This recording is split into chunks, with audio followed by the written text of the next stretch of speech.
నమస్తే, welcome to our channel. నేను సిరి. బలగం fame director Venu జబర్దస్త్తో తన ప్రయాణం అయితే చాలా అంటే కమెడియన్గా గుర్తింపు తెచ్చుకుంది జబర్దస్త్ షోతో. ఆ తర్వాత మళ్ళీ డైరెక్టర్గా మంచి గుర్తింపు తెచ్చుకుంది అయితే బలగం సినిమా. ఇప్పుడు ఎల్లమ్మతో అయితే మన ముందుకు రాబోతున్నాడు. సో ఎల్లమ్మ గ్లిమ్స్ అయితే రిలీజ్ అయింది. మరి ఈ గ్లిమ్స్ మీద రియాక్ట్ అవ్వడానికి మనతో పాటు ఉన్నారు ప్రముఖ సినీ క్రిటిక్ దాసరి విజ్ఞాన్ గారు. నమస్కారం సార్. నమస్తే సార్, ఎల్లమ్మ గ్లిమ్స్ మనం చూశారు. సో ఈ గ్లిమ్స్ మీద మీ రియాక్షన్ ఏంటి? ఫస్ట్ ఈ ఎల్లమ్మ గురించి ఒక క్రోనలాజికల్ ఆర్డర్లో మాట్లాడుకోవాలి. గ్లిమ్స్కి ముందు, గ్లిమ్స్ తర్వాత కూడా మాట్లాడదాం.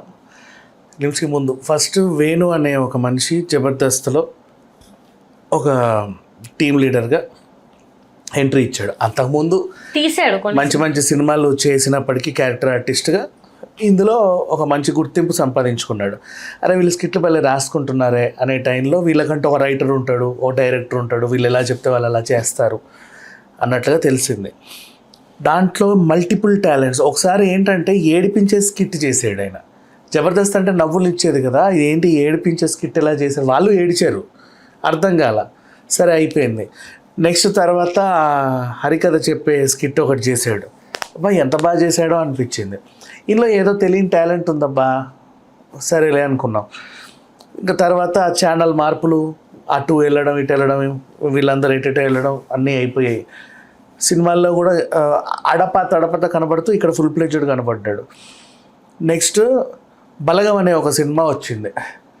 ఎవరబ్బా డైరెక్టరు అంటే వేణు. ఓహో వేణు ఆ డైరెక్టర్, ఏం చేసి ఉంటాడో చూద్దాం. తెలంగాణలో సాంప్రదాయంలో చాలా రేర్గా ఒక పాయింట్ కాకిముట్టుడు, పిండాన్ని కాకిముట్టుడు, ఆ ఒక్క పదాన్ని మెయిన్ హైలైట్ తీసుకొని ఓ సినిమాని చేసుకున్నాడు. అదే నేను వ్యక్తిగతంగా ఏదైనా నవల చదివి ఇన్స్పైర్ అవ్వచ్చు, ఏదైనా ఆర్టికల్ చదివి ఇన్స్పైర్ అవ్వచ్చు, వాళ్ళ ఫ్యామిలీలో జరిగిన ఇన్సిడెంట్ చూసి కూడా ఇన్స్పైర్ అవ్వచ్చు. అండ్ అట్లాంటి ఇన్సిడెంట్స్ మీద వందల మంది వంద రకాలుగా రాసుకుంటారు. ఈ సినిమా హిట్ అయిన తర్వాత ఎవడెవడో అడ్రస్ లేని వాళ్ళందరూ వచ్చేసి ఇది నా స్టోరీ, నేను అప్పుడెప్పుడో రాశాను అనుకుంటూ వచ్చారు. సరే వాట్ ఎవర్. బట్ ఆయన తన అంత ఎమోషనల్గా తీశాడు అంటే అర్థం చేసుకో, ఆ సంస్కృతి సాంప్రదాయాల్లో ఆయన అలవాటు పడి చూసి ఏదో తీశాడు. చాలా సింపుల్ స్టోరీ, ఏమీ ఉండదు బలగంలో ఎక్కువ చెప్పాలి అంటే. కానీ ఆర్టిస్టిక్ వేలో చూస్తే అదొక ఆస్కార్ రేంజ్ సినిమా. అండ్ దానికి కెమెరామెన్గా పనిచేసిన కెమెరా పర్సన్కి ఆల్రెడీ అదేంటిది మహా అవార్డులు కూడా వచ్చాయి. అంతకుముందు ఏదో మేఘాలయాలో ఏదో తీసాడంట. బలగానికి కూడా కెమెరా వర్క్కి మంచి అవార్డ్స్ వచ్చాయి. అంత బాగా తీశాడు. ఏమీ లేదు, చిన్న పల్లెటూరులో ఒక ఇల్లు, ఎక్కువ శాతం క్లైమాక్స్ ఆ చెట్టు దగ్గరే జరిగిన స్టోరీ. పెద్దగా ఎక్స్ప్రెషన్లు పలికించలేని అప్పుడప్పుడే వస్తున్నటువంటి ఆర్టిస్టులు. కానీ ఏదో పెద్ద పెద్ద భారీ బరువైన డైలాగులు కూడా ఏమీ లేవు, సింపుల్గా అలా వెళ్ళిపోతుంది.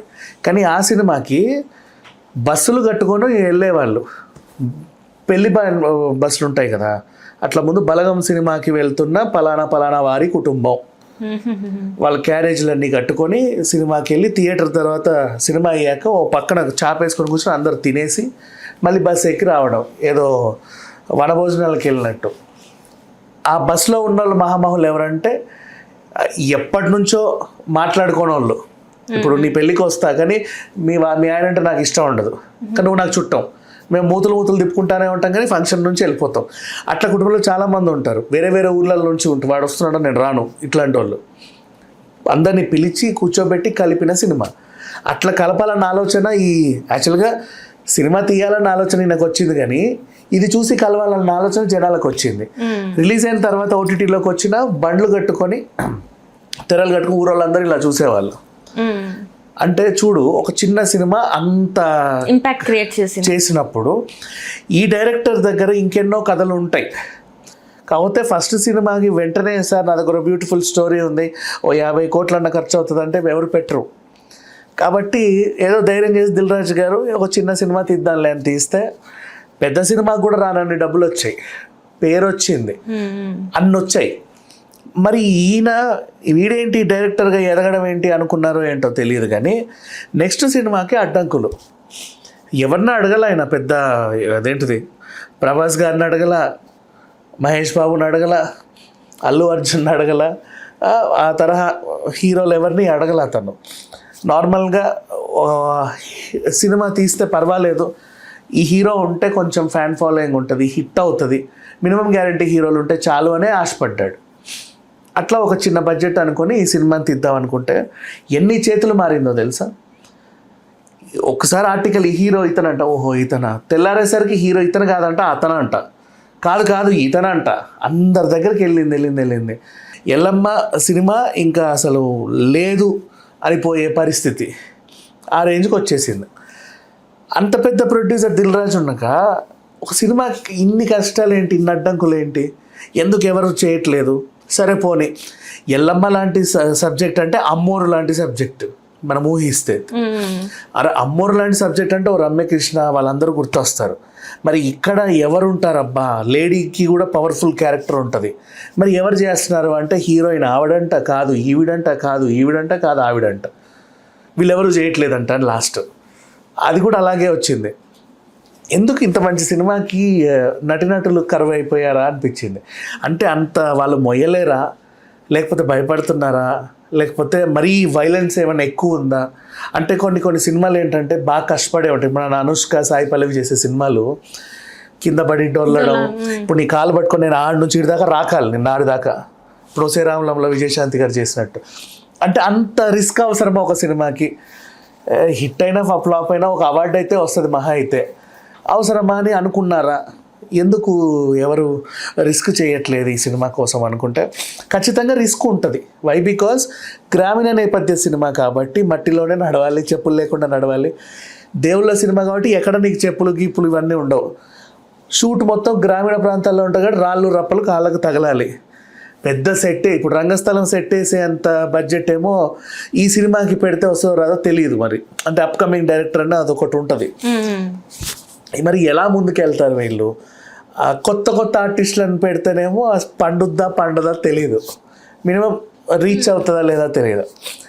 అన్ని అడ్డంకులు పడి లాస్ట్కి మొన్న అసలు ఈ ప్రాజెక్ట్ ఉంటుందో ఉండదో అనే టైంలో ఎల్లమ్మని ప్రకటించాడు.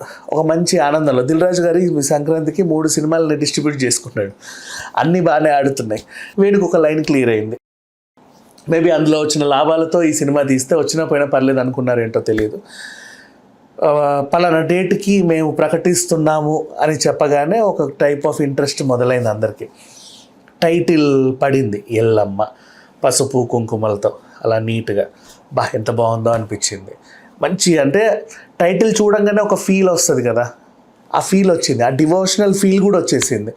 పైగా మనకు అసలే సంక్రాంతి అంటే ఇది కొనసాగుతా 2 వారాలు అటు ఇటు పోతే సమ్మక్క సారక్క జాతర ఉంటుంది. ఖచ్చితంగా ఎక్కడో దగ్గర ఏ గ్రామంలోనో పోచమ్మ తల్లినో ఎల్లమ్మ తల్లినో కట్టమైసమ్మనో ఇట్లా కొంతమంది అక్కడ కూడా ఉత్సవాలు చేసుకుంటూ ఉంటారు. సమ్మక్క సారక్క దగ్గరికి వెళ్ళడం, లేదా అక్కడ నుంచి ప్రయాణించి అక్కడికి చేరుకోవడం, ఇలాంటి సెంటిమెంట్లు ఉంటాయి. ఈ టైంలో కరెక్ట్ టైంలో వచ్చింది ఈ గ్లిమ్స్ అని నేను అనుకున్నా. ఇకపోతే చిన్న టీజర్లో చూపించింది, స్టార్టింగ్ పొట్టేళ్ళని చూపించారు. మరి పొట్టేలు అదేంటిది, ఇప్పుడు అమృతాలు అంటే పొట్టేళ్ళని బలి ఇవ్వడాలు ఇలాంటివి ఉంటాయి కదా, అదేదో బాగుంది, చక్కగా కొమ్ములు తిరిగి నీట్గా. ఎక్కడ దొరికిందో మరి, యాక్టింగ్ బాగా చేసింది అది. అది ఇలా తిరుగుతూ ఉంటే మళ్ళీ ఓ వైపు నుంచేమో పోతరాజు నడిచినట్టుగా గజ్జలతో పరిగెత్తినట్టు, అది పోతరాజు అనుకోవచ్చు, లేకపోతే ఇంకెవరైనా అనుకోవచ్చు. పల్లెల్లో అట్లా గజ్జ కట్టే వాళ్ళు చాలా క్యారెక్టర్స్ ఉంటాయి. ఈవెన్ హరిదాసులు కూడా కట్టుకుంటారు కదా, తెలియదు మరి ఎవరో ఒక క్యారెక్టర్, కాళ్ళు మాత్రం కనిపించాయి. ఇంకో వైపు నుంచి నార్మల్ ఒక రైతు లాంటి పర్సన్ పరిగెత్తడం, ఈ పొట్టేలు అటు ఇటు కలపడం, డ్యూయల్ రోల్ లాగా కూడా అనుకోవచ్చు సమ్ టైమ్స్. లేదా ఒక మనిషి 2 క్యారెక్టర్స్ పోషించినట్టు కూడా అనిపించవచ్చు. తను అక్కడ వెళ్ళిన తర్వాత చెట్టు దగ్గర కత్తి అంటే ఖచ్చితంగా పొట్టేలు భలే, ఇంకేముంటుందో నాకు మరి తెలియదు. అలా చూస్తేనేమో ఫేస్ రివీల్, ఎవరి పరిచయం అంటేనేమో దేవిశ్రీ ప్రసాద్. సంగీత డైరెక్టర్స్ తమిళ్లో లైక్ విజయ్ ఆంటోనీ, జీవి ప్రకాష్ లాంటి వాళ్ళు ఉన్నా కూడా తెలుగులో పెద్దగా ఎవరు ఇంట్రెస్ట్ చూపించింది లేదు. సింగర్లు ఉన్నారులే, మన ఎస్పి బాలసుబ్రహ్మణ్యం గారు, మనో లాంటి వాళ్ళు అప్పుడప్పుడు కనిపించేవాళ్ళు ఉన్నారు. బట్ హీరో అయింది ఎక్కువ దాఖలాలు ఏం లేవు చూస్తే. తమన్ అప్పుడెప్పుడో బాయ్స్ నటించాడు, తర్వాత ఈ మధ్య స్క్రీన్ మీద కనిపిస్తాను అన్నట్టు కొన్ని హింట్లు ఇచ్చారు, మరి అది తెలియదు. ఇట్లాంటి టైంలో దేవిశ్రీ రావడం, ఆర్పి పట్నాయక్ చేశాడు ఇంతకుముందు, తర్వాత దేవిశ్రీ కదా అంతే. అండ్ ఇక మ్యూజిక్ గురించి ప్రత్యేకంగా మాట్లాడుకోవాలి, ఇతనే మ్యూజిక్ కాబట్టి. ఆల్రెడీ పౌర్ణమి లాంటి సినిమాకి చేశాడు, దేవి లాంటి సినిమాకి చేశాడు. దేవి అంటేనే అది కదా స్టార్టింగ్, అక్కడ నుంచి ఆ ఎక్స్పీరియన్స్ ఉంది. పుష్పలో గంగమ్మ జాతర ఇంకా చెప్పాల్సిన అవసరమే లేదు, ఆ ఎపిసోడ్ ప్రత్యేకించి. సో ఇట్లా దేవిశ్రీకి ఇందులో కూడా ఈ టైప్ మ్యూజిక్లో కూడా మంచి పట్టు ఉంది, ఎలా ఇవ్వాలో బాగా తెలుసు.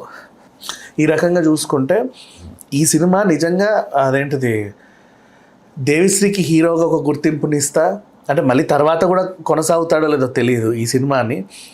ఒక మంచి ఇంపాక్ట్ అయితే క్రియేట్ చేసింది జనాల్లో, సినిమా కూడా నిలబడుద్దని అనిపిస్తుంది. ఎంత బాగుంది తెలుసా టీజర్ చూస్తూ ఉంటే. అండ్ వేణు కష్టమంతా అందులో కనబడింది, పెద్దగా ఏమీ లేదు కానీ ఆ చూపించిన ఆ మాత్రమైనా సరే ఏదో ఉండబోతుంది అనేది. అంటే గ్రామ దేవతలు అంటే మనకి తెలంగాణలో అంటే ఎక్కడైనా కూడా వేపాకు అనేది చాలా శ్రేష్టంగా చూస్తాం, అమ్మవారిలా చూస్తాం. ఒక్క ఆకుతోని మొత్తం అదంతా ట్రావెల్ చేసి మొత్తం వెళ్ళి లాస్ట్కి దేవిశ్రీ ప్రసాద్ దగ్గర ఆగిపోవడం, ఆ డప్పుని టచ్ చేయడం, ఈ స్టోరీ అంతా మరి ఎలా ఉంటుంది? అయ్యో టైటిల్కి కూడా అట్లా వచ్చింది అంటే అదే అనుకుంటున్నా. వేణు చిన్న ఒకే ఒక అంశాన్ని తీసుకొని చాలా ఎమోషనల్గా దాని చుట్టూ కథ నడుపుతూ ఉంటాడు. అప్పుడేమో పిండం కాకి ముట్టుడు, అది ఒక మనిషి పుట్టుకకి చావుకి ఎంత ఇది అనేది మనం చూసాం దాంట్లో. ఇక్కడేమో ఇప్పుడు నువ్వు అన్నట్టుగా వేపాకు, మరి ఆ వేపాకు ఎమోషన్ని తీసుకొచ్చాడా అంటే అమ్మవారు వస్తే ఇట్లా వేపాకులతో ఇలా అంటారు, మనకి దీన్ని ఏమంటారు, బోనం ఎత్తినప్పుడు వేపాకులతోనే అలంకరిస్తాం. వేప చెట్టు దగ్గరే చాలా బలులు జరుగుతూ ఉంటాయి, కోళ్ళను కోయడం ఇట్లాంటివన్నీ చేస్తూ ఉంటారు. అండ్ మిగిలిన మాంసం ఉంటుంది, ఇప్పుడు మనము తినడానికి సంబంధించింది కాకుండా వేస్ట్ మాంసం లాగా చూస్తాం కదా, ఆ చెట్టు దగ్గర తవ్వి అక్కడ వేస్తూ ఉంటారు. ఇట్లాంటివి చూసాం. మరి ఏ అంశం తీసుకున్నాడో ఇంట్రెస్టింగ్గా ఉంది. కానీ ఖచ్చితంగా ఇప్పుడు ఎట్లా అయితే మన కాంతారా సినిమా ఎక్కడో తులునాడు వాళ్ళ సంస్కృతిని ప్రపంచానికి పరిచయం చేసిందో, సేమ్ అలాగే తెలంగాణ సంస్కృతి సంప్రదాయాల్లో ఉన్న చిన్న చిన్న అంశాలని మొత్తం ప్రపంచానికి చూపించడానికి వేణు ఈ సినిమా తీస్తున్నాడు అనుకోవాలి. ఎందుకంటే పాన్ ఇండియా పడింది, అన్ని లాంగ్వేజెస్ పడ్డాయి, అందుకు చెప్తున్నా. బలగం అంటే ఏదో ఇక్కడే ఆడింది, కానీ బలగాన్ని కూడా అందరికీ రిలీజ్ చేయొచ్చు. సింపుల్ చెప్పాలంటే కాంతారా 1, కాంతారా 2 ఎలా అయితే మన తులు వాళ్ళకి బాగా ఉపయోగపడిందో, ఫస్ట్ తులులో వచ్చింది పింగారా, అది బలగం లాగా జస్ట్ అట్లా ఒక అవార్డు సినిమా లాగా ఉండిపోయింది. అది కాంతారా ఎక్కడికో వెళ్ళిపోయింది. ఈయన కూడా మంచి అవకాశం దొరికింది, తెలంగాణ సంస్కృతిని ప్రపంచానికి పరిచయం చేసేలాగా ఫస్ట్ బలగాన్ని ఎంచుకున్నాడు. ఇప్పుడు చాలా పెద్ద ఎత్తున ఏదో చూపించబోతున్నాడు. ఈవెన్ దేవిశ్రీ మ్యూజిక్ వల్లే పుష్పలో ఆ గంగమ్మ జాతర ఎపిసోడే, ఓహో గంగమ్మ జాతర ఇక్కడ జరుగుద్దంట, ఇలా ఉంటుందంట అని చాలామందికి తెలిసింది కదా ఇప్పుడు అట్లా. అండ్ గ్రామ దేవతల సినిమాలు అంటే నార్మల్ స్టోరీలు ఇవే, మనం ఇంతకుముందు గత సినిమాలో చూసినట్టుగా ఒక మంచి అందమైన ఆధ్యాత్మికంగా కుటుంబం ఉంటుంది, అందులో దేవుణ్ణి బాగా నమ్మే హీరోయిన్ ఎవరెవరో ఉంటారు, వీళ్ళని ఇబ్బంది పెట్టడానికి క్షుద్ర పూజలు లాంటివి ఎంచుకుంటారు, వాడొకడు వచ్చి వీళ్ళ మీద చేతపడి చేయడం, వీళ్ళని ఏదో చేయడం. లాస్ట్కి కుటుంబం చాలా ఇక మేము బతుకుతామా సస్తామా అంటే ఇక అమ్మోరే తల్లే దిగి రావడం, వీళ్ళని సంహరించడం, ఇవన్నీ మనం గత ప్రతి గ్రామ దేవత సినిమాలో చూసాం. మహాచండి, అమ్మోరు కానీ, దేవి కానీ, నాగదేవత ఉన్నా ఏ దేవత ఉన్నా సరే లాస్ట్ జరిగేది ఇవే. ఇట్లాంటి తరుణంలో మరి దీంట్లో ఒక ఎమోషన్ ఎంచుకున్నాడు, అది ఎంత బాగా క్యారీ ఫార్వర్డ్ అవుతుంది అనేది చూడాలి. అండ్ హీరోయిన్ క్యారెక్టర్ కోసం నేను వెయిట్ చేస్తున్నా, ఎవరు లాస్ట్కి ఫిక్స్ అయ్యారు, అసలు ఆ గెటప్ ఎలా ఉంటుంది అని. Right right and thank you so much. Hello, Telugu రాజ్యం ఛానల్ చూస్తున్నారా? సామాజిక రాజకీయ జీవన చిత్రణే తెలుగు రాజ్యం. అతిశయోక్తులు అసత్యాలు ఉండవు. రాజకీయ కోణం కాదు, ప్రజా కోణమే కొలబద్ద. తెలుగు రాజ్యం వీక్షణ మీ ఉత్తమ అభిరుచికి నిదర్శనం.